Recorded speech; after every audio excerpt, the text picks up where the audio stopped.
Мълчи вълканът стар, само шепот див се носи тежък дар. В гори вековни във вдъха на люта зима стене майка в очите излина. От сянката на комина, от пепелта студена изпълзява тя на мъката родена. Лехуса, кърваво лице, лехуса, плачи дете, черна лехуса.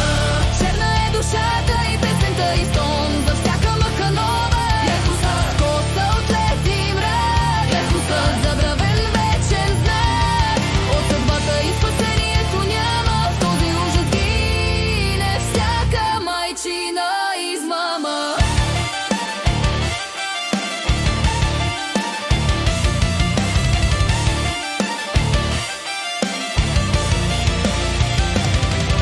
Не търси светлина, не дири тя утеха, с коси оплетени от мрак и път на еха. Образа и майка, но без милост, зла и дива, забите и като змей душата и горчива. С тонове потапя тя се мрака, похитителка, чийто поглед ужасяка. На Васил Попов е страшното име, изгнаник майка, прокълнатото семе.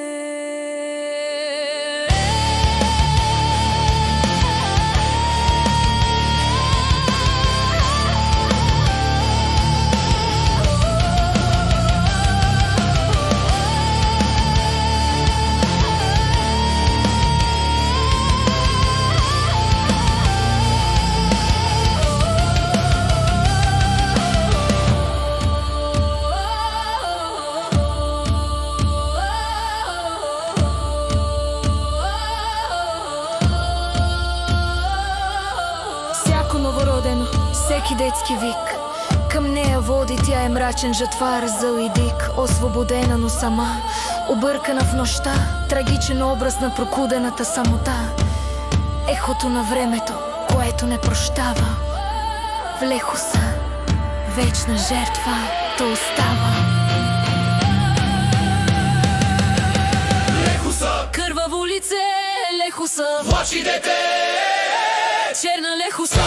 Черна е душата и песента и стон за всяка мъка нова. Лехуса, коса от лед и мрак, лехуса, забравен вечен знак.